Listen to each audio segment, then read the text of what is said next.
read in Scripture that God promised us peace that passes all understanding, and comfort and strength that moves mountains.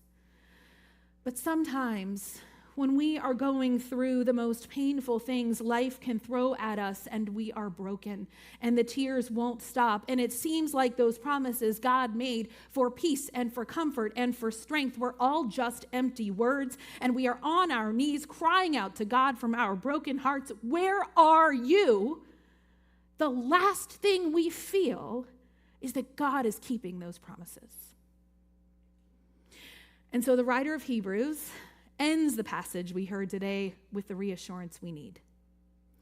It says, "We who have fled to take hold of the hope offered to us may be greatly encouraged.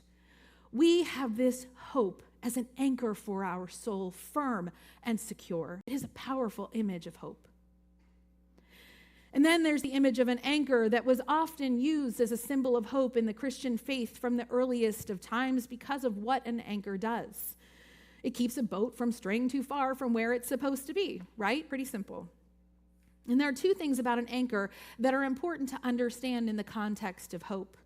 The first is that even when the anchor is down, the boat still moves. The current, the wake of other passing boats, waves, all of these things can cause a boat to move around even when it's tied to an anchor. But when the anchor is down, you know it can't go far from it.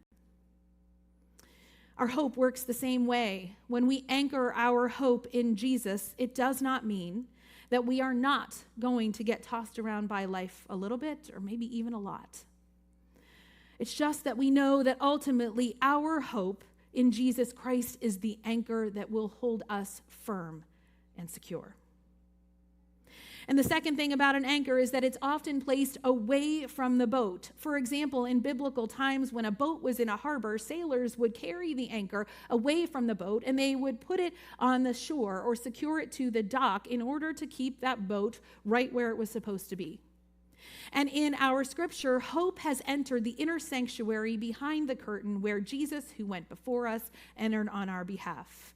I read from a commentary this week that beautifully explained the importance of this image of hope being in the inner sanctuary.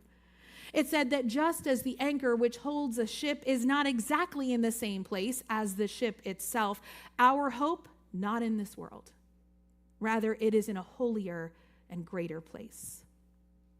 And it went on to say in these last two verses, we have this powerful reassurance that Christ has anchored our hope of refuge in the very presence of God, that inner place. It's a place that's protected and safe, and therefore allows us to have all the confidence in the world that our hope is secure.